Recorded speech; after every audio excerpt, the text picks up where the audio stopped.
તે મિલે સમાજ સંગ પાવે નિજ પદ નિત્યા ભાવય ભાવથી જે પ્રગટે નિજ ભાવ તે જયવંત રહો સદા એ જ મોક્ષ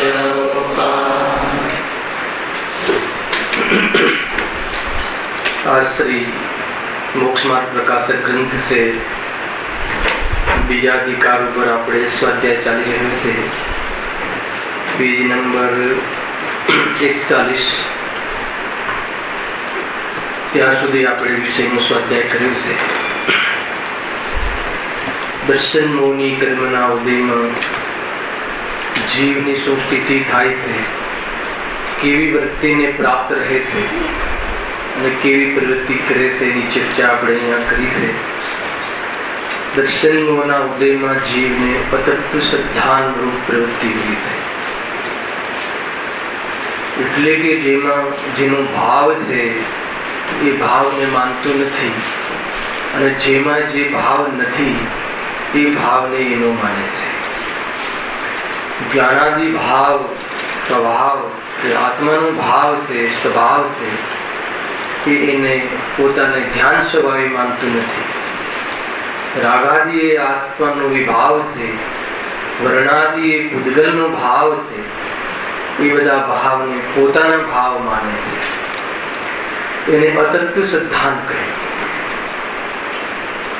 અને શું થાય છે એનું ફલ કે એ પ્રમાણે તો છે નહીં અને અંતે ક્લેશને પ્રાપ્ત થાય છે જે દ્રષ્ટિગોચર પદાર્થો છે જે પોતાના પાંચ ઇન્દ્રિયના જ્ઞાનમાં વિષય બને છે એવા પદાર્થોમાં તો અહંપન કરે છે એ છે અતત્વ સિદ્ધાંત અને જે દ્રષ્ટિગોચર નથી એવા પદાર્થોનો અભાવ માને છે આ છે દર્શન મોહના ઉદયમાં થતી વૃત્તિ જીવની જે અદૃષ્ટિગોચર છે સ્વર્ગ ને નર્ક દુર્ક્ષેત્ર વૃત્તિ હોવાથી એના જ્ઞાનમાં નથી તો એમ કહે છે કે કોને જોયા છે સ્વર્ગ અને નર્ક માનતો નથી વિદેહ ક્ષેત્રમાં ભગવાન બિરાજમાન છે દુર્ક્ષેત્ર વૃત્તિ છે તો કહે છે કોને જોયા છે ભગવાન કર્મ એના મતિ જ્ઞાન શુદ્ધ જ્ઞાનનો વિષય બનતો નથી કે કોને જોયા છે કર્મ એટલે જે એના દ્રષ્ટિગોચર નથી એવા પદાર્થોનો તે અભાવ માને વિધેયનું મિથ્યાત્વનું સ્વરૂપ છે અને જે પણ કોઈ એના દ્રષ્ટિગોચર ઉદ્ગલ એને દેખાય છે એને જણાય છે એમાં પણ જે જે પર્યાયો છે એ પર્યાયોના આધારે પદાર્થોને જુદા જુદા માને છે ખ્યાલ જુદા જુદા માને છે એટલે કોઈ સોનું છે કોઈ ચાંદી છે કોઈ મળ છે એમ પૂદગલમાં ભેદ કરે છે એની અલગ અલગ પર્યાયો છે તો પૂદગલ નહીં એ જળ સ્વરૂપ છે ભેદ ક્યાં કરવાનો હતો મારાથી જુદા છે એમ ભેદ કરવાનો હતો આત્માથી ભિન્ન છે એમ કરવાનો હતો વેદ વિજ્ઞાન એ શું કરે છે પૂદગલમાં ભેદ કરે છે શું ભેદ કરે છે ખાલી જુદા જુદા છે એમ જાણતો નથી કોઈ ઈષ્ટ છે અને કોઈ અનિષ્ટ છે કોઈ મને ઉપયોગી છે કોઈ મને અનુપયોગી કોઈક વખતે કોઈક મને ઉપયોગી છે અને કોઈક વખતે એ જ મને અનુપયોગી છે એવી અનેક પ્રકારની ખોટી ધારણાઓ ખોટી માન્યતાઓ એવી વૃત્તિથી જીવે એમ કરી અને ક્લેશને પ્રાપ્ત થાય છે ગજબ રજકણ કે રુદ્ધિ વે માનિક દેવી છે રજકણ કે રુદ્ધિ વે માનિક દેવની સર્વે માન્યા એક પૂદગલ સ્વભાવ સર્વે માન્યા પૂદગલ એક સ્વભાવ કોને જ્ઞાનીઓએ બધાને રજકણ કે રિદ્ધિ વે માનિક દેવી એક તુચ્છ રજકણ કે વૈમાનિક દેવની રિદ્ધિ, વિમાન અને વિમાનમાં અનેક પ્રકારનો જળ ભાવ, એ બંનેમાં અંતર દેખાતું નથી. કેમ કે બધા જ પૂદગલના પર્યાય છે, પરના પર્યાય છે, આત્માની પર્યાય નથી. આત્માનું કાર્ય નથી, આત્માનો લાભ નથી, આત્માની વિશેષતા નથી. આત્મા એટલે હું પોતે. ખ્યાલ આવ્યો ને? અહીંયા તો અજ્ઞાની તો કોઈ રજકણ, હે ને, મૈસૂર સારું, દાળ ઢોકળી ખરાબ, અંતર કરે છે. બંનેમાં અંતર કરે છે. કોઈ પદાર્થ ઇષ્ટ, કોઈ પદાર્થ બુરો, કોઈ પદાર્થ સારો, તેવા ભેદ કરે છે. સામે લઈને કરે છે દર્શન મોહ, દ્રષ્ટિ ભેદ, દ્રષ્ટિનો આંધળો. જેને વસ્તુની ખબર નથી, અપરિચિત છે, એ પૂદગલ છે, એ બધા પૂદગલના ભેદ છે, એ બધા પૂદગલના નાચ છે.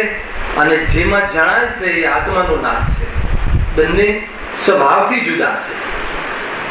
એવો સ્વદ્રવ્ય અને પરદ્રવ્ય નો ભેદ નથી. આજની ગાથા 102 સ્વદ્રવ્ય અને પરદ્રવ્યના એકપણાનો અધ્યાસ હોવાથી, હવે એકપણાનો અધ્યાસ હોવાથી, એકપણાનો અધ્યાસ એટલે ભ્રમ હોવાથી, એકપણાનો ભાવ, એકપણાનો ભ્રમ હોવાથી અધ્યાસ, અને એવો અભ્યાસ હોવાથી, નિરંતર એવો જ પરિચય હોવાથી, કર્મ પૂદગલના ઉદયથી થતા, એના વિપાકથી થતા બે ભાવ કયા? શુભ અશુભ ભાવ. અજ્ઞાન પૂર્વક શુભ અશુભ ભાવોને પોતાનું કર્તવ્ય માને છે. આમ અજ્ઞાની જીવ શુભ અશુભ ભાવનો કર્તા બને છે, અને જ્ઞાની કર્મ ઉદયથી થતા ભાવ અને આત્માના સ્વભાવને અનુસરીને થતા જ્ઞાન, બંને વચ્ચે વિજ્ઞાન હોવાના કારણે રાગાદી ભાવનો કર્તા થતો. આખી ગાથા આ જ હતી ને ગાથા, ગજબનું પ્રવચન હતું ગુરુદેવનું. તો એનાથી શું થાય છે કે સ્વભાવ અને પરભાવનો વિવેક ખોઈ બેઠો છે. એ તારો ભાવ નથી, એ તારું કર્તવ્ય નથી, એનાથી આકર્ષણ, એનું આકર્ષણ કરવા જેવું નથી. એમ અહીંયા પછી આગળ જે આપણે ચાલે છે પ્રકરણ બીજું પેરેગ્રાફમાં, જે સંયોગમાં જે પદાર્થોની પ્રાપ્તિ થાય છે મનુષ્ય આદિ પર્યાયોમાં, જે ધન, તન આદિ જે સગા સંબંધી, એ બધું જે સંયોગને પ્રાપ્તિ થાય છે એને પોતાના માને છે. કેમ પોતાના માને છે? ભ્રમ. તન શું છે? ધન શું છે? ધન ભોગો કી ખાન, तन रोगों की खान, ज्ञान सुख की खान, दुख की खान अज्ञान. ખ્યાલ આવ્યો કે નહીં? મને આમ થયું, મને તેમ થયું. મને એટલે કોને? શરીરની. આજે કમર રહી ગઈ છે, આજે ઢીંકણા, આજે આનો દુખાવો છે, આનો આ દુખાવો છે, રોજ કાંઈ નું કાંઈ. તો કે તન રોગો કી ખાન. એમાં તો કેટલા રોગ છે? એક છે ને સંખ્યા કેટલા? 96,000 કે 96, જે પણ કરોડો કરોડ રોગ જ રોગનો પિંડ છે. એટલે એમાં રોગનો પિંડ હોય, એમાં રોગની અપેક્ષા ન રાખવી, એનું નામ મોહ. અને એને રોગ થયો હોય અને આપણને રોગ માનવો, એનું નામ તીવ્ર મોહ. ખ્યાલ આવે કે એ ગજબ છે આ. અને ધન ભોગો કી ખાન, ધન ભોગોમાં નિમિત્ત બને છે મુખ્ય રૂપથી. પછી સુખ, જ્ઞાન સુખ કી ખાન. સુખ કી ખાન કોણ છે? જ્ઞાન, સમ્યક જ્ઞાન. સાચું જ્ઞાન થઈ જાય તો અનંત કાળ, સાદી અનંત કાળ સુખ એમાંથી આવ્યા છે. અજ્ઞાન દુઃખ કી ખાન, બધું આવી ગયું. અજ્ઞાનના કારણે દુઃખ છે, હે ને? કોઈ લૂંટાઈ ગયું ધન આદિ, એ દુઃખનું કારણ નથી. અજ્ઞાન. શું લૂંટાઈ ગયું તારું? તરત જ મૂકો પ્રશ્ન. તારું એટલે કોણ? આત્માનું. શું થયું? એ ભાવ ઓછો, એનો કઈ ઓછો થયો નથી. આ સ્વરૂપ છે. એટલે પરદ્રવ્યમાં પણ એકત્વ બુદ્ધિ કરે છે આ રીતે. હમણાં બતાવે ને પૂદગલ પૂદગલમાં ભેદ કરે છે.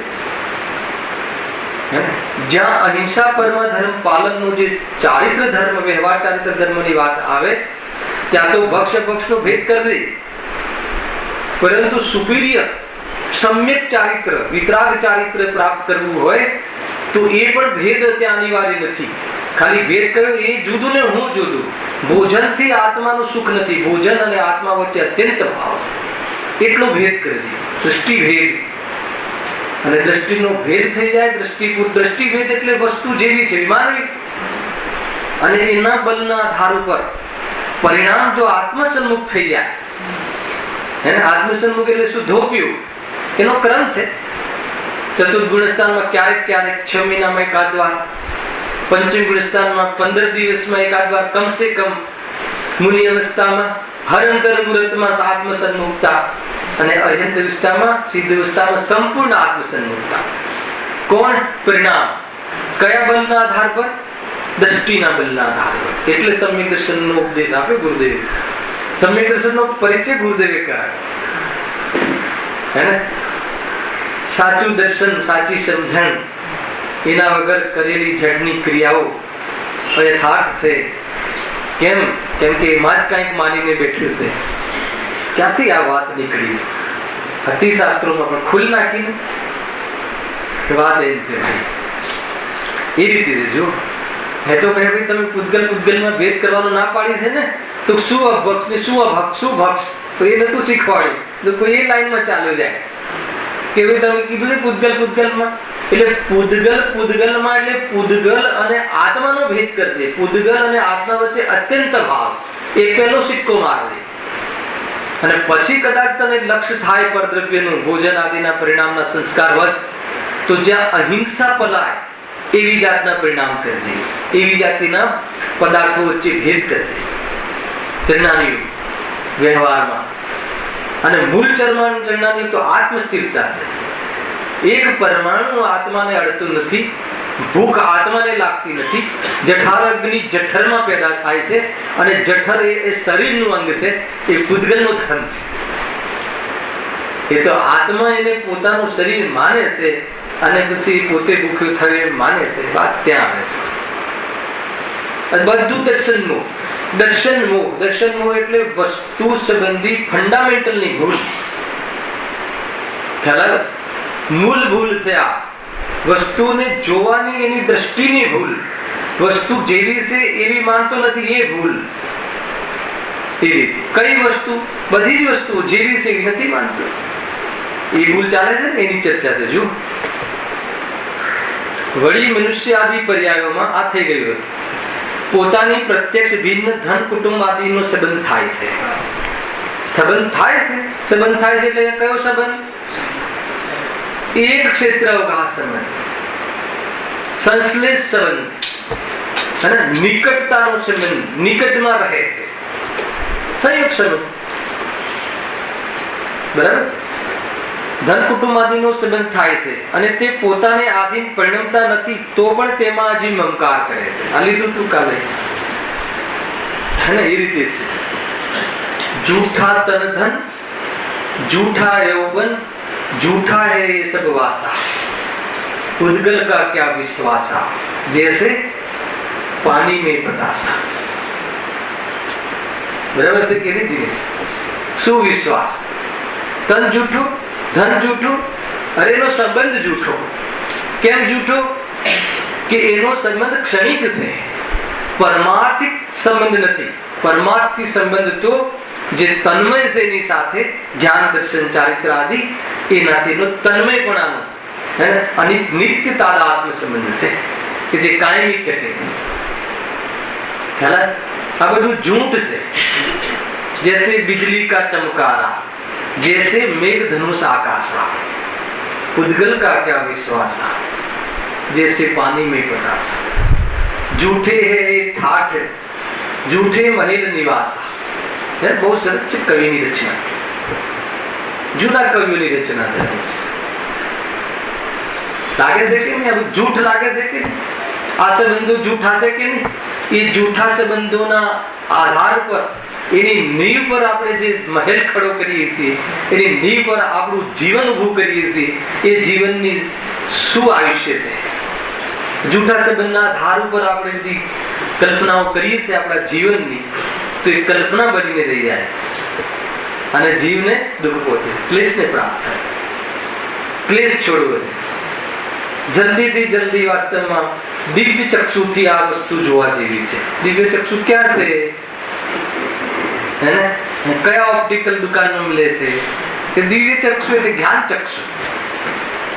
એક છે આગમ ચક્ષુ અને એક છે જ્ઞાન ચક્ષુ. જ્ઞાન ચક્ષુ બીડાઈ ગયેલી હોય ત્યારે આગમ ચક્ષુ નો ઉપયોગ કરે તો શું થશે? જ્ઞાન ચક્ષુ નો ઉપચાર થશે. હે ને? આગમ ચક્ષુ નો ઉપયોગ કરશે એટલે આગમ દેવ ગુરુ શાસ્ત્ર ની વાત માનજે. કાંઈ પણ લોભ વગર કહેલી છે, વિતરાગી છે, સર્વજ્ઞ છે, પૂરું જાણે છે એટલે અધૂરી વાત ના હોય. અને વિતરાગી છે, રાગ નથી એટલે તારી પાસે કોઈ પ્રલોભન ના હોય એટલે ખોટું બોલે નહીં. એટલા માટે આ આગમની વાતને સત્ય રાખ. એ વાત છે, અહીંયાથી જોવાની વાત છે. જો દેવશાસ્ત્ર ગુરુનું સ્વરૂપ કેવું છે. હા, પોતાને આધીન પરિણમતા નથી તો પણ તેમાં જીવ અહંકાર કરે. પોતાને આધીન પરદ્રવ્ય પરિણમતા નથી તો પણ પોતાના માને છે, લાભદાયી માને છે, આ બધા મારા છે એમ માને છે. પણ એ કોઈ પણ પ્રકારથી પોતાના થતા નથી. માત્ર પોતાની માન્યતાથી જ તેને પોતાના માને છે. કોઈ પણ પ્રકારે પોતાના થતા નથી. ભલે અમે એક ન થઈ જઈએ પણ આટલા ભાવ સુધી કઈક હેલ્પ તો કરે ને. એ રીતે પણ સંભવ નથી. તો કોઈ કહે ચાલો અમે જુદા છીએ, એના ઘરે અમે અમારા ઘરે, પણ ક્યારેક એની રહેમ નજર કોઈ પરદ્રવ્યની આપણા પર, કર્મની, સર્વજ્ઞ દેવની કે મિત્રની એવી રહેમ નજર આપણા પર રહે તો લાભ થાય કે ન થાય? કે કોઈ રીતે સંબંધ નથી, બધું અસંભવ છે. અરે એ ચાહે જીવ સજ્જન હોય તો કે આ જીવને કોઈ દુઃખ ના રહે તો પણ એ પ્રમાણે થવું સંભવ નથી. કોઈના ચાહવાથી શું? આમાં કઈ બાર કઈ પૂછવાનું છે? આપણે ચાહીએ, આપણે સજ્જન જીવો તો બીજાનું અહિત કેમ ચાહે? હિત જ ચાહે. તો પણ આપણા ચાહવાથી કોઈનું હિત થઈ જાય એવું ક્યાં બને? એટલે સંપૂર્ણ પરના સંબંધો મિથ્યા છે. પર મિથ્યા છે કે સંબંધ મિથ્યા છે? સંબંધ મિથ્યા છે. સંબંધ એટલે શું? આપણે એની સાથે જે કનેક્શન રાખ્યા છે, આપણે એની સાથે જે દાનત રાખી છે એ બધી દાનત ખોટી, અભિપ્રાયની ભૂલ છે. હે ને? એટલે સુધી ગઈકાલે આવ્યા હતા. હવે આજ વળી કહીને કઈક નવું કહેવા માંગે, નવી વાત ચાલુ થાય. નવી વાત એટલે ઓર કંઈક કહેવા માંગે. વળી મનુષ્ય આદિ પર્યાયોમાં કોઈ વેળા દેવાદી અને તત્વોનું જે અન્યથા સ્વરૂપ કલ્પિત કર્યું છે તેની તો પ્રતીતિ કરે, પણ જેવું યથાર્થ સ્વરૂપ છે તેવું પ્રતીતિ કરતો નથી. આ નવો ટોપિક છે. મનુષ્ય આદિક પર્યાયમાં કોઈક વેળા દેવાદિક અને તત્વોનું અન્યથા. દેવાદિક એટલે કોની વાત છે? કુદેવાદીનું. મનુષ્ય આદિ પર્યાયમાં ક્યારેક કોઈક વખત કુદેવાદીનું કે જે સ્વયં રાગ સહિત દેવ છે, રાગની અને દ્વેષની આગમાં જલે છે, એવા દેવનું શ્રદ્ધાન કરે છે. એવા દેવને કંઈક લાભ થશે એના દેવથી એમ માને છે. એની શ્રદ્ધાનું પોષણ કરે છે. એ છે કુદેવાદીનું શ્રદ્ધાન કરે છે. ગજબની અંધશ્રદ્ધા પણ દુનિયામાં ગજબની છે. એક સનાતન દિગંબર જૈન ધર્મ, એના સિવાય જેટલા પણ સંપ્રદાય ચાલે છે, જેટલા પણ ધર્મના ફિરકાઓ ચાલે છે, જેટલા પણ, એ બધામાં એક મિથ્યાત્વ કોમન છે. કયું? મુખ્ય રૂપથી કે આ મને પાર લગાવી દેશે. હે? કોઈ દેવ મને પાર લગાવી દેશે. અને પાર તો લગાવતા નથી. પ્રતિકૂળતાઓ આવે છે, શરીરમાં રોગ થઈ જાય છે, અનેક પ્રકારનું ધન આદિનો વ્યય થતો જોવામાં આવે છે, અનેક પ્રકારના ઓલા હવન કરે છતાં ઇન્ડિયા હારી જાય છે. જોયું ને? કેટલા હવન કરાવે તો બી 100મી સેન્ચુરી ના પ્રમાણે થતી નથી. ગજબ છે. આ વખતે તો એવો માહોલ જામેલો જયારે ઓલો વર્લ્ડ કપ હતો, ઘેર ઘેર પેપરમાં આવે ને કે અહીંયા હવન કરાવ્યું, અહીંયા હવન કરાવ્યું. શાના માટે? કે વર્લ્ડ કપ જીત્યા વગર આવે આપણે તો પણ શ્રદ્ધા એની ખંડિત થતી નથી. ગજબની અંધશ્રદ્ધા જેટલું પણ આ ટક્યું છે ને શ્રદ્ધા ઉપર ટકે છે. આ બધું મૂળ અંગમાં નીવ શું છે? શ્રદ્ધા. પણ કઈ શ્રદ્ધા છે? અંધશ્રદ્ધા. તો પછી ત્યાં શું કહે છે? પાર તો લગાવ્યું નહીં, પછી શું કહે? તો પણ એમ નહીં કે કોઈ લગાવી શકતું નથી, એ બાજુ જોતો નથી. તો પછી શું કહે? શું કહે? એ તો અમારી ભક્તિની પરીક્ષા કરે છે. એમ કરીને શ્રદ્ધા ન તોડે. ખ્યાલ આવે? એ તો ભક્તોની પરીક્ષા કરે છે. ગજર છે. એને એક વાર પણ એમ નથી થતું કે કોઈ કરી શકતું નથી. બહારમાં આવા એ બધું હવાનાથી કરાવવાથી કોઈ સિદ્ધિ થતી નથી. એક વાર પણ વિચાર નથી કરતો. એવી જાતિની શ્રદ્ધા છે એને અંધશ્રદ્ધા કહે છે. જેટલી પણ દુકાનો ચાલે છે ને એ શાનાથી ચાલે છે ખબર? અંધશ્રદ્ધાથી ચાલે છે. આપણે પણ દુકાનમાં શ્રદ્ધા ના હોય તો ન જઈએ. શું કામ જઈએ છે? એનાથી ધન મળશે, એનાથી મને ફાયદો થશે. શું ફાયદો? સુખ મળશે. એની પાછળ આ શ્રદ્ધા કામ કરી. શું કામ જાય છે? આત્મામાં કેમ જતું નથી? કેમ કે આત્મામાં વળી કયું સુખ? આત્મામાં સુખની કલ્પના નથી કરતું, એટલે આત્મા તરફ વિચાર પણ કરતું નથી. એટલે શ્રદ્ધા નથી. જે પણ કોઈ કહાની છે શ્રદ્ધાની કહાની, પ્રતીતિની કહાની, ઉલટી પ્રતીતિ છે. દર્શન મોતી ઉલટી પ્રતીતિ છે. આજે કુદેવ કુગુરુ કુશાસ્ત્ર, આ કયા મિથ્યાત્વની વાત છે? ગ્રહિત મિથ્યાત્વ. મિથ્યાત્વ કેટલા પ્રકારના? એક ગ્રહિત ને એક અગ્રહિત. બરાબર? બે છે મિથ્યાત્વ. મિથ્યાત્વ તો એક જ પ્રકારનું છે, હે ને? અતત્વ શ્રદ્ધાન ક્યાંથી છે? અનાદિથી છે. કોને કરાયું છે? સ્વયં કર્યું છે. કેમ કર્યું છે? જ્ઞાન સ્વભાવી ભગવાન આત્માનો વિશ્વાસ એની દ્રષ્ટિ ન હોવાના કારણે સંયોગમાં જે દેહ આદિ મળે છે એવી પ્રાપ્ત પર્યાયમાં તન્મય થઈને આ હું જ છું એવી પ્રતીતિ કરતો અનંત કાળ, અનાદિથી અનંત કાળ એના સમર્પણમાં વિતાવે છે. એને અગ્રહિત મિથ્યાત્વ.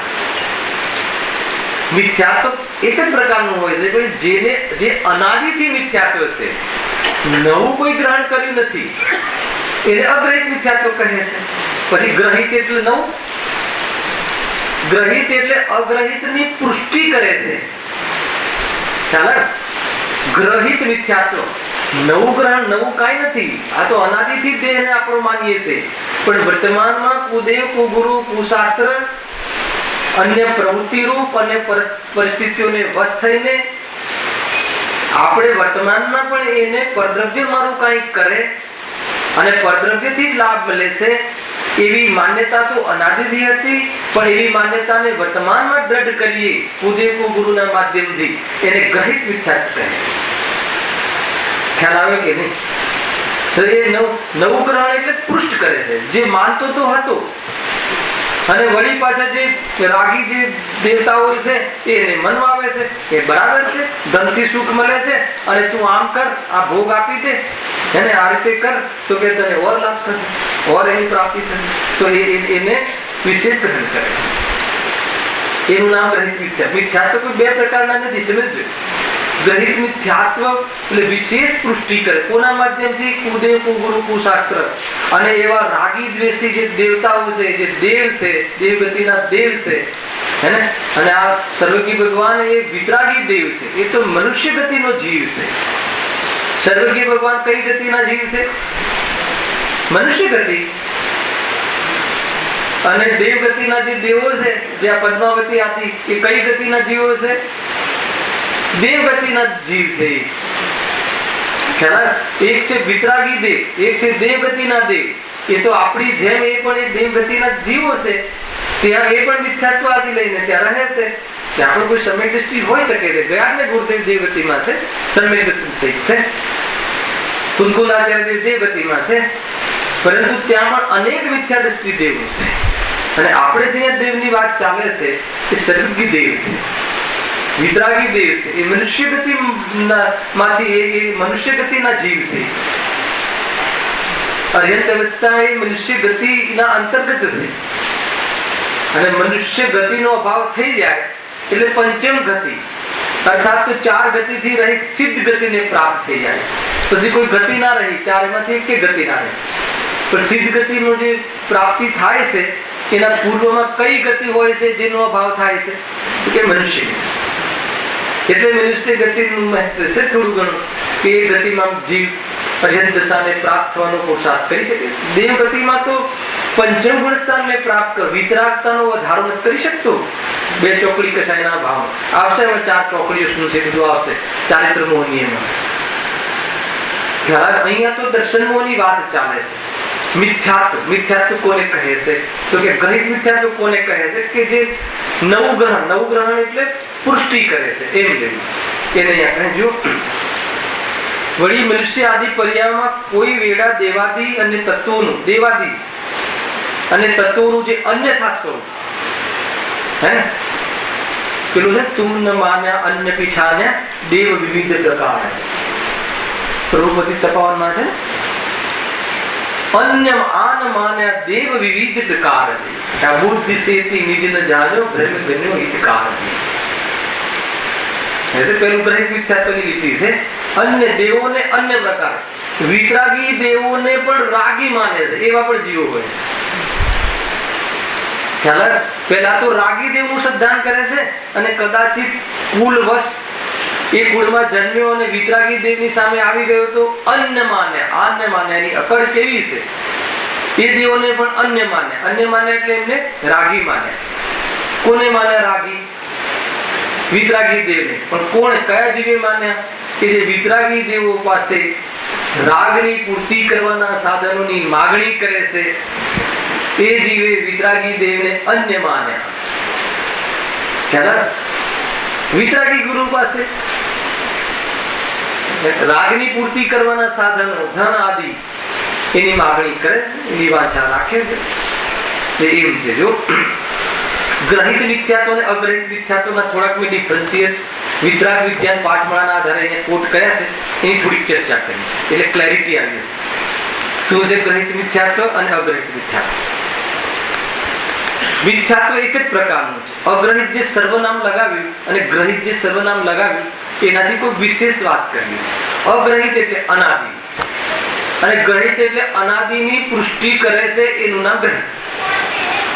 હવે એ ક્યાં કરે છે, કઈ ગતિમાં થાય છે અને એનું શું ફલ છે એની ચર્ચા થોડું ડિફરન્સિએશનના માધ્યમથી, તફાવતના માધ્યમથી આપણે સમજીએ. જો અગ્રહિત મિથ્યાત્વ અને ગ્રહિત મિથ્યાત્વ બેના તફાવત સમજીએ. અગ્રહિત મિથ્યાત્વ વગર અગ્રહિત મિથ્યાત્વ, આ મિથ્યાત્વ વગર શીખવાડે અનાદિકાળથી ચાલે છે.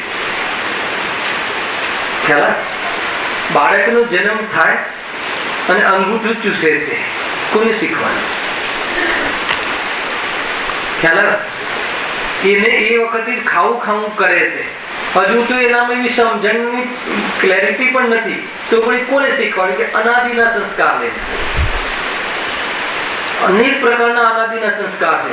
જીવો જન્મે છે ને, જો જન્મતાની સાથે મા બાપે કઈ શીખવાડી નથી અને હજુ શીખવાની એની પાત્રતા નથી, એ વખતે બી એના ભાવો અલગ અલગ છે. તો 2 છોકરાઓ તમારા નાના 3 વર્ષના અને 4 વર્ષના લઈ લેજો તો આપણે ત્યાં ચોપાટી પર, તો એક છોકરો ઘર બનાવશે અને એક છોકરો ઘર તોડશે. જોજો બંનેની અલગ અલગ વૃત્તિ દેખાશે. તો બંને એ ભાવ ક્યાંથી આવ્યા? તો કે અનાદિના સંસ્કાર.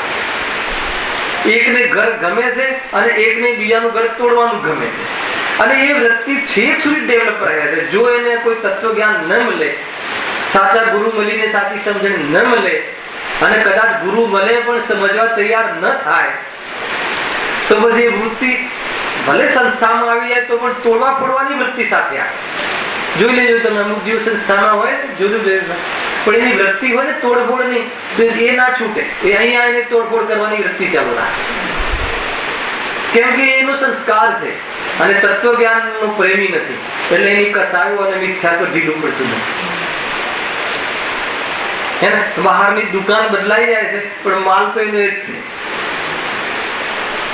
એ રીતે છે. ક્ષેત્ર બદલ્યું એને, બીજું શું બદલ્યું? પરિણતિ નથી બદલી, પરિણામ નથી બદલ્યા, સોચ નથી બદલી, શ્રદ્ધા નથી બદલી, કાંઈ પણ બદલ્યું, કાંઈ પણ બદલાયું નથી. ને બહારમાં યોગ તો સંયોગ તો કર્મ આધીન છે. જૈની ધર્માત્માના ઘરે જન્મ લઈ લીધો તો બાપા લઈ જાય આંગળી પકડીને મંદિરમાં, તો એ પ્રમાણે આવતો હતો જીવ. કઈ અંદરમાં ભાવ વાસના તો છે ને, અહિત થઈ જાય છે જીવનું. બહારમાં છેક આવી બધું મળવા છતાં પણ કાર્ય નથી કરતો. આ જીવ ક્યાં છે આવો જીવ? બધું પોતાના પર લગાવવું, અડોસ પડોશમાં નહીં જોવું. બરાબર કે નહીં જીતું? પોતાના ઉપર જ લગાવો. આ બધું આપણે અનાદિથી કર્યું છે, આજ કરી રહ્યા છીએ. આપણું અહિત એટલે જ થાય છે. આ વગર શીખવે શીખવાડે અનાદિકાલથી ચાલી રહી છે. અને ગ્રહિત મિથ્યાત્વ આ સંઘની પંચેન્દ્રિય, જો કન્ડિશન નાખી, સંઘની પંચેન્દ્રિય જીવમાં નવું શીખવાથી પ્રેરિત થયું છે. ખ્યાલ? કેમ કે શીખવું શીખવાડવાનો અવસર, એ કાર્યક્રમ સંઘની પંચેન્દ્રિયો વચ્ચે હોય. સંઘની એટલે મન વાળો જીવ. મન વાળો જીવ એટલે એ ક્વોલિટીના જ્ઞાનનું ડેવલપમેન્ટ કે જે હિત અહિતનો વિચાર કરી શકે. અસંગની એટલે જે મન વગરના જીવો છે, કેન્દ્રથી લઈને કે જ્યાં કોઈ અવસર જ નથી સમજાવવાનો અને સમજી શકે એવો અવસર જ નથી, ત્યાં જયારે સમજાવવાનો જ અવસર નથી તો નવું ગ્રહણ કરવાની વાત ક્યાંથી? તો ત્યાં મિથ્યાત્વ નથી, તો કે ત્યાં ગ્રહિત મિથ્યાત્વ નથી. ગજબ છે. અને થોડોક વધારે બુદ્ધિશાળી થયો, ખ્યાલ આવી ગયો, તો મિથ્યાત્વ નવું ગ્રહણ કરવાનું ચાલુ કરી દીધું. વધારે બુદ્ધિ પણ હોનાર સર્જે છે. યથાર્થ બુદ્ધિ જ વાસ્તવમાં હિત લાવે છે. બુદ્ધિ વધારે હોવી, અરે જેને યથાર્થ અર્થાત આત્માની મુખ્યતાથી જે જ્ઞાન નથી કરતું, શાસ્ત્રનું આત્મા પ્રાપ્તિનો ઉદ્દેશ નથી હોતો, એને ખાલી જ્ઞાન વધારે છે, તો એ બરબાદીનું કારણ બને. ભલે શાસ્ત્ર જ્ઞાન વધારે,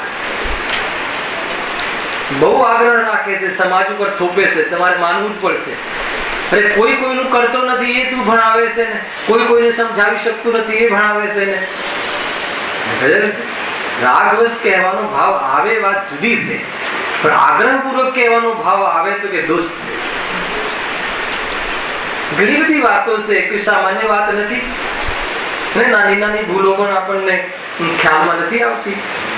જો ઘણી વાર હું કહું છું કે કેવલ્યાની પર્યાયનો શુદ્ધાત્માનો આ ભાવ છે, એ તો બહુ ઊંચું ભેદ જ્ઞાન છે, એની ના નથી. પણ હજુ જે વર્તમાનમાં સ્થૂળ પર્યાય જે છે શરીર આદિની, એનાથી હું ભિન્ન છું.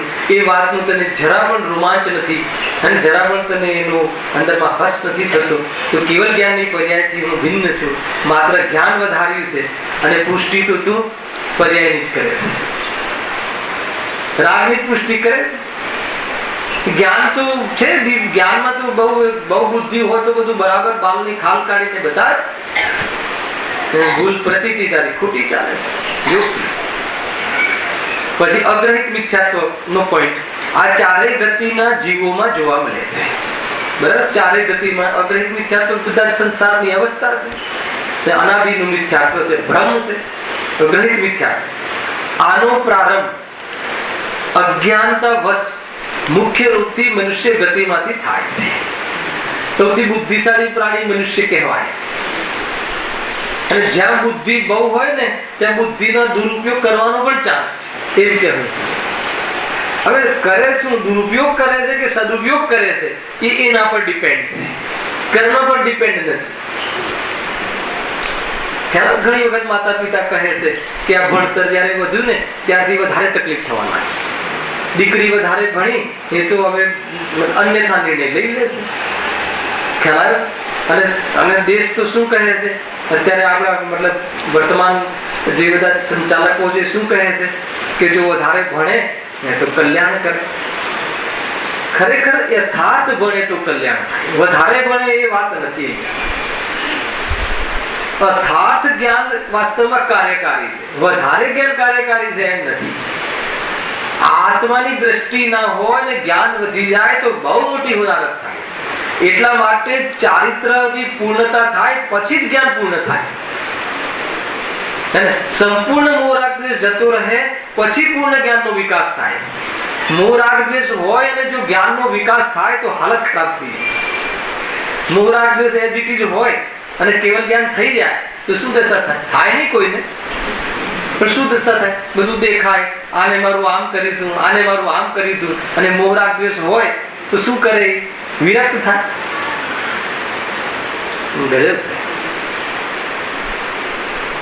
જે બી અહીંયા બતાવવામાં આવે છે વિરક્તિ થવા માટે આવે છે, એને વિરક્ત થવા માટે. હું તો ઘણી વાર કહું છું કે ભાઈ પૂતગલની વાત પણ જ્યારે પૂતગલની અનેક પ્રકારની વાત જ્યારે શાસ્ત્રમાં કરવામાં આવે તો એ કૌતૂહલ માટે નથી, એની વિરક્તિ માટે. ઘણી વખત આપણે પ્રથમાની યોગમાં બધી ચર્ચા આવે ને, 10 ભાવોમાં અનેક પ્રકારના ચક્રવર્તીઓનો વૈભવ આ તે, તો કૌતૂહલ જગાવવા માટે નહીં, આશ્ચર્યજનક માટે નહીં, એનાથી વિરક્ત થવા માટે. આટલો વૈભવ હોવા છતાં પણ જેને એમાં સુખ ન દેખાયું, તને એકાદ આંખથી કાણી પત્ની હોય અને વર્તમાન પંચમ કાળમાં રોગોથી ઘેરાયેલા શરીરવાળી પત્ની હોય, બહારમાં એકાદ મકાન મોટું હોય અને એમાં તને સુખ લાગે છે, તો કહે છે કે તું કઈક ભૂલ કરે છે. ચક્રવર્તીઓને 96,000 રાણીઓમાં અને બહારમાં એટલા મોટા પાયદળમાં સુખ ને ભાષ્યું, અને તને આ બહારમાં થોડુંક એ રીતે વેદજ્ઞાન કરાવવા માટે બતાવવામાં આવે છે. તો આજીને અનાદિનું જે મિથ્યાત્વ છે અને વર્તમાનમાં બી આનાથી સુખ મળે છે એવું શીખવાનું દુકાનો બહુ ચાલે છે. અને શાના નામે ચાલે છે? લિવિંગ આર્ટના નામે ચાલે છે. નામ પણ એટલું સુંદર આપે છે, લિવિંગ આર્ટ. કેવી રીતે જીવવું એનું, એમ કેવી રીતે જીવવું એ આર્ટ શીખવાડે છે. શરીરને કેવી રીતે રાખવું એ આર્ટ છે. આત્માને કેવી રીતે રાખવું એ આર્ટ થોડી છે. ત્યાં શરીરથી ભિન્ન આત્માને જોવાની વાત છે, એ માત્ર આર્ટ છે જીવવાની. એ સિવાય બીજી કોઈ આર્ટ કલા છે જ નહીં. વિજ્ઞાન કલા, વેદ કલા, હે ને, જેના ઘટ પર વેદ જ્ઞાનની કલા જાગી ગઈ, જે ખ્યાલ આવી ગયો કે એ મારું છે જ નહીં, એને તોડે કોઈ ફોડે, લોજિક છે. કોણ દુઃખી થાય? જે આપણું કઈ બગડતું નથી. આપણું કઈ બગડતું હોય તો તકલીફ થાય. અહીંયા કહે છે કે તારું કઈ કોઈનું બગડતું નથી. અરે કોઈનું કઈ બગડતું નથી. દ્રવ્ય સ્વભાવથી જોતા આજ સુધી કોઈ પદાર્થનો નાશ થયો નથી. સમજવા જેવી વાતો છે ભાઈઓ. અગ્રહિત મિથ્યાત્વ પણ ગજબનું છે. અને જીવ બુદ્ધિ વધારે હોય તો ઓર બુદ્ધિ બગાડે છે, ખોટો ઉપયોગ કરે છે.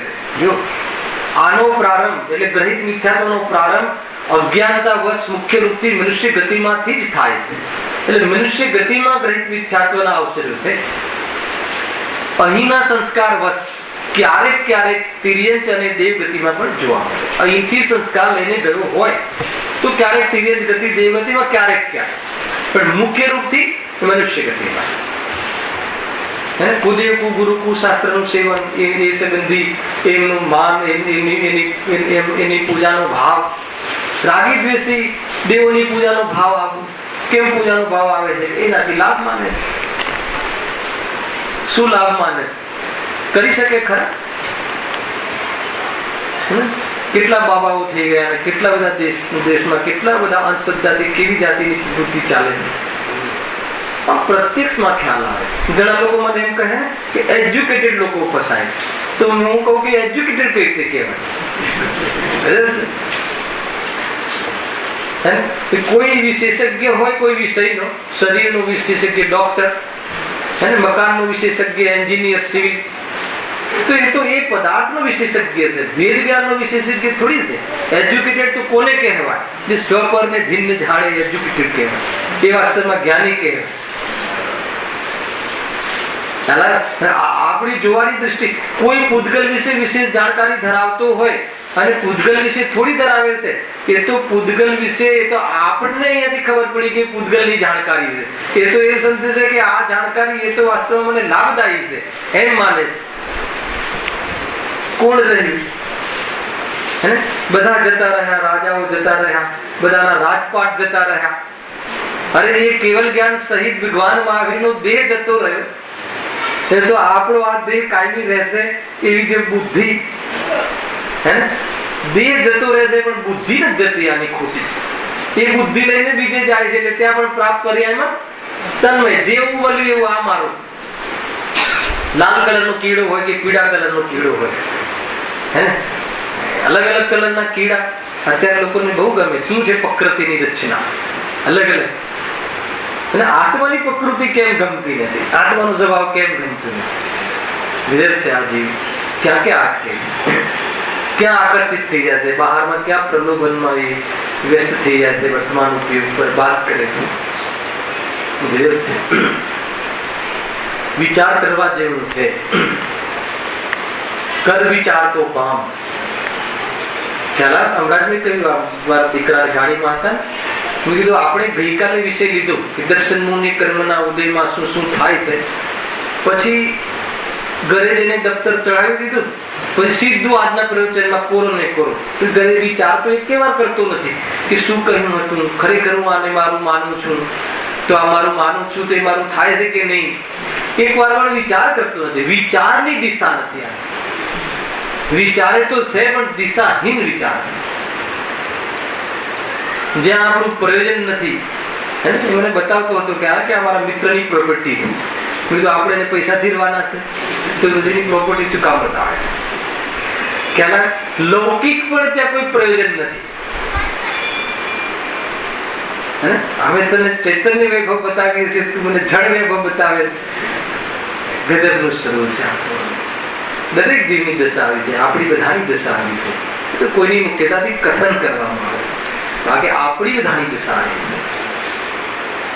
ત્યાં પ્રયોજન પણ લૌકિક પ્રયોજન પણ ના હોય તો પણ એનું બધું આપણે કરીએ ખુલાસા. દ્રષ્ટિના ધ્યાનમાં ગુરુદેવે એક બોલ લખ્યો ગજબનો કે જે પ્રયોજનભૂત છે સંસારમાં પણ ત્યાં વિશેષ ત્યાં આંદોલન નથી થતું. મન ખાવા પીવાના ભાવોમાં ત્યાં વિશેષ જીવ આંદોલિત નથી થતું, પણ જે અપ્રયોજનભૂત છે ત્યાં વિશેષ આંદોલિત થાય છે. મતલબ કે ખાવાના પીવાના આજીવિકાના એમાં કોઈ વિશેષ પરિણતિ, એ તો પર્યાગત યોગ્યતા છે, પણ વધારે પડતું આંદોલિત ક્યાં થાય છે ખબર? આનું મકાન મારા કરતા ઊંચું કેમ? અરે એનું પ્રયોજન નથી. આનું શર્ટ મારા કરતા વધારે સફેદ કેમ? ખ્યાલ જે પ્રયોજનભૂત જ નથી ત્યાં વિશેષ ઉપયોગ બગાડે છે. આજે મેં દુઃખી થાય. એ બહુ સરસ દ્રષ્ટિના ધ્યાનમાં આ બોલ છે, વિસ્તારથી લખેલો છે, મને પૂરું યાદ નથી. બહુ સારો ભાવ છે. જો અગ્રહિત મિથ્યાત્વ, અગ્રહિત મિથ્યાત્વ નષ્ટ થયા વગર જીવ ક્યારે સુખી થઈ શકતો નથી. અને ભ્રમ, સાત તત્વ સંબંધી અતત્વ સિદ્ધાંત, દેહ અને આત્મા વચ્ચેનું ભેદ જ્ઞાન, આત્માનું સિદ્ધાંત અને દેહનું દેહ તરીકેનું સિદ્ધાંત એ યથાર્થ થયા વગર આ મિથ્યાત્વ અર્થાત તો આ નષ્ટ થઈ શકતું નથી. ગ્રહિત મિથ્યાત્વ નષ્ટ થઈ જવા છતાં, ફરીથી અગ્રહિત મિથ્યાત્વ નષ્ટ થઈ જવાથી સુખી થઈ જાય છે, અને ગ્રહિત મિથ્યાત્વ નષ્ટ થઈ જવા છતાં અગ્રહિત મિથ્યાત્વના કારણે આ જીવ દુખી જ રહે. નવું પૃષ્ઠ કરવાનું કામ બંધ થઈ ગયું, પરંતુ જે છે એ નષ્ટ નથી થયું એટલે સુખી થતો. સાચા દેવ શાસ્ત્ર ગુરુનું સિદ્ધાંત થઈ ગયું, એમની વાત સાચી લાગવા લાગી એટલે મોહ તો મંદ પડ્યો, પણ મોહનો અભાવ થતો નથી. ખ્યાલ આવ્યો કે નહીં? સ્વરૂપ કેવું છે? જો અગ્રહિત મિથ્યાત્વ એકલું હોઈ શકે છે, ગ્રહિત હોય અને ન પણ હોય. અગ્રહિત મિથ્યાત્વ અનાદિનું મિથ્યાત્વ હોય અને ગ્રહિત મિથ્યાત્વ ન પણ હોય અને હોય. જો ગ્રહિત મિથ્યાત્વ હોય તો અગ્રહિત મિથ્યાત્વ અવશ્ય જ હોય. ગ્રહિત મિથ્યાત્વ એકલું હોય, ઘણાનું ગ્રહિત જતું રહ્યું હોય. કોણ જતું રહ્યું હોય? કે જે સાચા દેવ શાસ્ત્ર ગુરુને માને છે, પોષણ કરવાનું છોડી દીધું છે ખરું, દેહ અને આત્માની ભિન્નતા નથી ભાસતી હજુ, પરંતુ હવે એની પુષ્ટિ કરતો નથી, એવી પ્રવૃત્તિઓ કરતો નથી અને એના માટે પ્રયાસ કરતો નથી. બહારમાં કુદેવાદી પાસે જઈ અને એની કોઈ ભાવના ભાવતો નથી, પરંતુ હજુ એની ભ્રાંતિ તૂટી નથી. પણ કોઈ કહે કે ભાઈ અમારે તો ગ્રહિત મિથ્યાત્વ ભલે હોય, અમે કુદેવ ગુરુ પાસે જઈએ છીએ, પરંતુ શરીરથી ભિન્ન માનીએ છીએ આત્માને, તો કે એમ બને જ નહીં. કોઈ દોરા ધાગા બંધાવતો હોય કે એક લાંબ ધાગો બાંધી દેવાથી આત્મકલ્યાણ થઈ જશે. આત્મા એટલે કયા આત્માનું? એ જે આત્મા માને છે એનું. કયા આત્મા માને છે? આ શરીર સહિત શું? શરીરને જ આત્મા માને છે. એનું કલ્યાણ ચાહે છે કે એનું કલ્યાણ થઈ જશે. એના માટે દોરો ધાગો બંધાવતો હોય. ઘણા લોકો આવા હોય છે, કુદેવ કુગુરુ કુશાસ્ત્રની સભામાં જોવા મળે અને કહે કે ભાઈ ભલે એ તો અમે પ્રસંગવશ જઈએ છીએ, એ તો પડોશીની પત્રિકા આવી હતી એટલે જવું પડ્યું, અને એ તો અમે કુતૂહલ વશે તો આ નવરાત્રીમાં શું મારે જોવાનું શું છે, એમાં દેવી દેવતાઓમાં જોવાનું શું હોય છે? અરે તારી શ્રદ્ધા અમે ગરબડવાળી છે અને ત્યાં જઈને શ્રદ્ધા ઓરપુષ્ટ થશે, ગારંટી છે. હેને 9 દિવસના ગરબા કરવાથી હેને આનું જીવન સુધરી ગયું, કેન્સર મટી ગયું. એ કોઈ કથન કહેશે તો તરત જ તું નોટ નંબર કરીશ અને તરત જ કયા ગરબાઓ ગાયા હતા એ તું લખી લઈશ. નક્કી વાત છે. રંચ માત્ર પણ ધડ કપાઈ જાય પણ કુદે ગુરુ શાસ્ત્રના શરણમાં ન નમે, ભલે અગ્રહિત મિથ્યાત્વ છે. અહીંયા તો થોડું કામ બહારનો પ્રેતાત્મા ઘૂસી ગયો હોય તો પેલું મોહનું ભૂત હોય અંદરમાં કે અહીંયા તું દીવો કરીશ તો કે મટી જશે, પતી ગયું, ધીરો થઈ ગયું. અરે એ તો તારા એની સાથે ઋણાનો સંબંધ છે, નૈમિત્તિક સંબંધ છે, તો એ જેટલા સમય સુધી તને હેરાન કરતીમાં નિમિત્ત બનવાનું છે, બનશે નક્કી છે. કોઈ દેવીને સાધવીને એને આગળ દીવા કરવા ને પછી શાંત પાડવું ને બધું ગ્રહિત મિથ્યાત્વ. ખ્યાલ આવે? એ તો અહીંયા ચાલતું નહીં હોય. આપણે મોક્ષની સભા છે પણ વિષય આવ્યો છે એટલે બધા મૂકશે. ઊંડે ઊંડે ક્યાંક હોય તો કાઢી નાખવા જેવું છે. બહુ ભય લાગે આ જીવને. અરે એના દ્વેષ કરવાની વાત નથી. કુદે એટલે શું? એ વિતરાગી દેવ નથી. નહીં તો પછી એ પદ્માવતી અને ગણપતિ ને જે વર્તમાનમાં જે ચાલે છે એવું ગણપતિનું સ્વરૂપ જ નથી પહેલા. અને એને દ્વેષ કરવાની વાત નથી. એ કુદેવ છે એટલે કે એ વિતરાગી દેવ નથી. બસ એ પણ દેવ ગતિનો એક જીવ છે. એ પણ વેદ જ્ઞાન કરીને સમ્યક દર્શન પ્રાપ્ત કરી શકે છે અને મનુષ્ય ભાવ પામીને પછી એ પણ અર્હંત અવસ્થા પ્રાપ્ત કરીને સિદ્ધ કરી શકે. એનાથી વિશેષ કાંઈ વિચારવાની વાત નથી. ખ્યાલ આવ્યો કે નહીં? કુતૂહલ પેદા થાય છે અને આ દેવગતિના દેવો વિશે બહારમાં અને બહુ ભયને પ્રાપ્ત રહે છે. કોઈ જગ્યાએ અહીંયા એવી વાત નહીં કરું, અહીંયા વેંતર દેવ રહે છે. આ શું તારું શું ખરાબ કરશે, શું કરી લેશે તને? તું કોણ કે આત્મા તારા આત્માને અડી નહીં શકે અને તારા આત્માને જોઈ લેશે તો એ સમ્યક દ્રષ્ટિ થઈ જશે. ખ્યાલ આવ્યો કે નહીં? જેને આત્મા દેખાય શરીરમાં અંદરમાં એ તો દ્રવ્ય દૃષ્ટિ થઈ ગયું. એ તને દુઃખી કરવામાં નિમિત્ત નહીં બને. સમજવા જેવું છે ભાઈ. ખ્યાલ આવે? જો ગ્રહિત મિથ્યાત્વ નષ્ટ થઈ જવા છતાં પણ અગ્રહિત મિથ્યાત્વના કારણે આ ગ્રહિત મિથ્યાત્વ હોય તો અગ્રહિત અવશ્ય હોય જ. અગ્રહિત હોય તો ગ્રહિત હોય જરૂરી નથી, પણ ગ્રહિત મિથ્યાત્વ હોય તો અગ્રહિત અવશ્ય જ હોય. કુદેવ કુગુરુ કુશાસ્ત્ર, રાગના પોષક દેવ, રાગના પોષક શાસ્ત્ર, રાગ દ્વેષના પોષક શાસ્ત્ર, રાગ દ્વેષના પોષક ગુરુ. એની જેને શ્રદ્ધા હોય એ કહે કે હું રાગથી ભિન્ન આત્માને સમજુ છું તો એ વાતમાં દમ નથી, એ પોતાને છલે છે. કુતૂહલ વશ તમને જોવાનો ભાવ આવી જાય તો ગ્રહિત મિથ્યા તો મોજૂદ છે. બારી ખોલીને કે જરાક જોઈ લઉં. કેવા છે દેવ? કેવા હોય દેવ? વિતરાગી દેવ સિવાય બીજા કોઈ દેવ હોય જ નહીં. વિતરાગી પ્રતિમા સિવાય કોઈ પ્રતિમાના દર્શન કરવાના ભાવ કુતૂહલ વશ આવે. કુતૂહલ શાસ્ત્રમાં લખેલું. ખ્યાલ આવે છે કે નહીં? ગદર છે આ મિથ્યાત્વનું પાપ બહુ મોટું છે. હિંસા, જૂઠ, ચોરી, કુશીલ, પરિગ્રહ પાપ તો આની સામે બહુ નાના પડે. પરદ્રવ્ય મને સુખી કરે, પરદ્રવ્યથી મને લાભ મળે, એની પાછળ સેના છે. એટલા માટે આ એનું ઉત્પન્ન એનો જનેતા છે. મિથ્યાત્વ કસાયનો જનેતા છે. બરાબર કે નહીં? બહુ મોટું પાપ છે. ભ્રાંતિ બહુ મોટું પાપ છે. એક ગ્રંથમાં લખ્યું છે કે 1 લાખ સ્ત્રીઓના પર બળાત્કાર કરે કેટલું મોટું પાપ, જબરજસ્ત પાપ. બરાબર ને? તો કે એ પાપ પણ મિથ્યાત્વની પાપની સામે બહુ નાનું પડે. સમજી લેજો કે મિથ્યાત્વનું પાપ કયું મિથ્યાત્વ હે ને? આ બધા મારા છે, આ મંદિર મારું છે, આ ઘર મારું છે, આ ભગવાન મારા છે, આ મારા ભગવાન છે. ખ્યાલ આવ્યો ને? આ સત્ય, આ સાચા ભગવાન છે. એ બરાબર છે, પણ આ મારા મહાવીર છે. તીર્થંકરોમાં ભેદ કરે. ખ્યાલ આવે કે નહીં?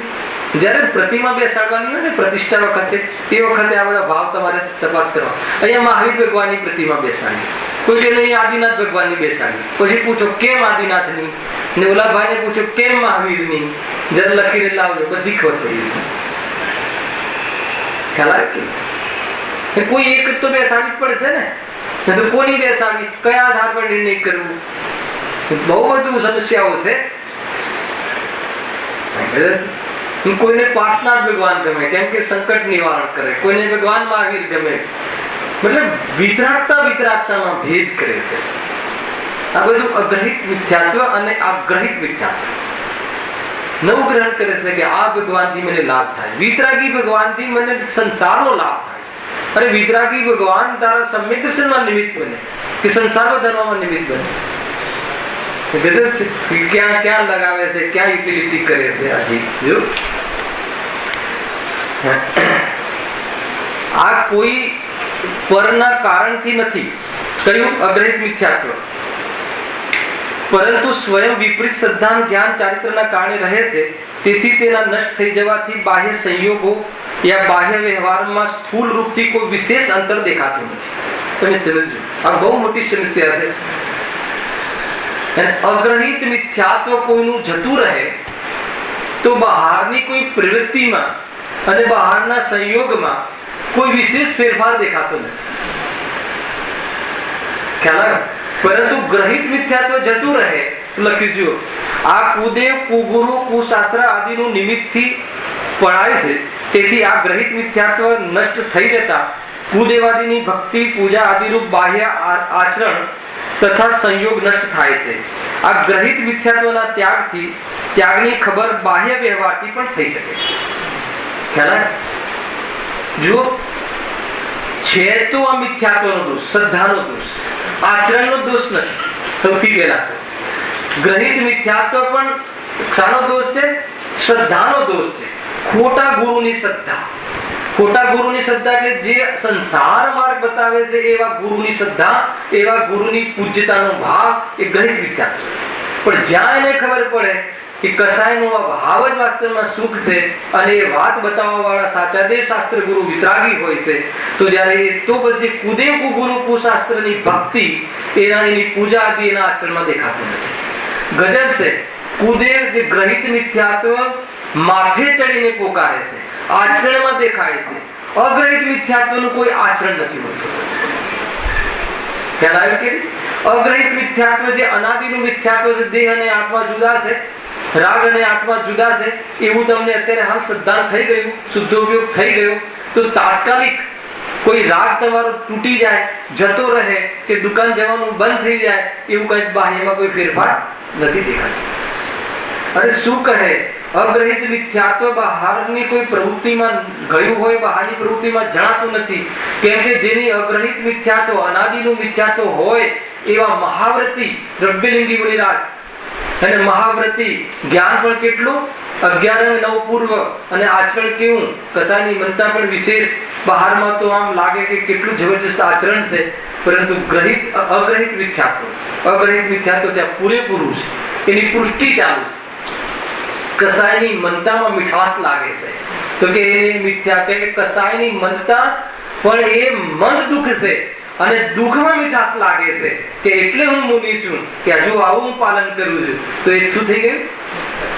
અને એક બાજુ ભોગોમાં દેખાય, પરંતુ ભોગ વાસ્તવમાં દુઃખનું કારણ છે, આત્માનું સ્વરૂપ નથી. એવી એનામાં અંદરમાં પરિણતિ ચાલતી હોય. તો અગ્રહિત મિથ્યાત્વ બહારની પ્રવૃત્તિમાં કઈ ખ્યાલ આવતો નથી. અગ્રહિત મિથ્યાત્વની શું પ્રવૃત્તિ હોય છે? ખ્યાલ? માનો કે એક મિથ્યા દ્રષ્ટિ છે અને એક સમ્યક દ્રષ્ટિ છે, બંને ઘરમાં રહે છે. આ બંનેની પ્રવૃત્તિ અલગ કરીને બતાવો. સબસ્ટિટ્યુશન ન હોય એ તો બહુ સામાન્ય કથન. પણ અગ્રહિત મિથ્યાત્વ જતું રહ્યું હોય, એવો સમ્યક દ્રષ્ટિ અને મિથ્યાત્વ હોય એવો મિથ્યા દ્રષ્ટિ. બે ભાઈ સગા ઘરમાં રહેતા હોય, બે એક જ દુકાનમાં વેપાર કરતા હોય, પ્રવૃત્તિ બતાવો અલગ અલગ. ઓલો પણ વેપાર કરે, ઓલો પણ વેપાર કરે. ઓલો સજ્જન જીવ છે મિથ્યા દ્રષ્ટિ, એટલે એ પણ જૂઠું નથી બોલતો, આ પણ જૂઠું નથી બોલતું. બધા બંનેની પ્રવૃત્તિમાં કોઈ અંતર નથી દેખાતું, પણ દ્રષ્ટિમાં અંતર છે, કેમ કે આ શ્રદ્ધાજનિક દોષ છે. પણ ગણિત મિથ્યાત્વ જે છે એ આચરણમાં દેખાય છે. કેમ કે નવું ગ્રહણ ચાલુ કરવા માટે એને કરવા માટે કુદે કુગુરુ કુશાસ્ત્ર પાસે જતો દેખાય છે, એની પુષ્ટિ પણ કરે છે. ખ્યાલ આવે કે વિષય દોરાઈ ગયો છે. હજુ આપણે એના 5-7 પોઈન્ટો છે, નેક્સ્ટ શનિ રવિમાં વિસ્તારથી લેશું. કુલ મળીને ચર્ચા એ છે કે જે ગણિત મિથ્યાત્વ તો બહુ મોટો દોષ છે. કુદે કુગુરુ કુશાસ્ત્રમાં થોડું પણ આપણને આશ્ચર્ય લાગે, થોડું પણ આમ આહા એવું લાગે કે અરે આવું સ્વરૂપ છે, આવું આવી જાતિનું દેવીનું આવો પ્રકોપ, દેવીનો આવું મતલબ કે એના ભક્તો પ્રત્યેની ખુશામત, તો કે તને એવું લાગતું હોય તો કે તું છલાય છે, કેમ કે વિતરાગી દેવશાસ્ત્ર ગુરુ સિવાય સાચો માર્ગ કોઈ ન બતાવી શકે, કોઈ નથી બતાવતું, એવો વિશ્વાસ તો સૌ પહેલા પ્રથમ હોવો જોઈએ. અને ઓર બહુ આની ચર્ચા છે, આપણે નેક્સ્ટ સહેજાનંદી શુદ્ર સ્વરૂપી અવિનાશી આત્મ સ્વરૂપ. સહજાનંદી શુદ્ધ સ્વરૂપી અવિનાશી આત્મ સ્વરૂપ.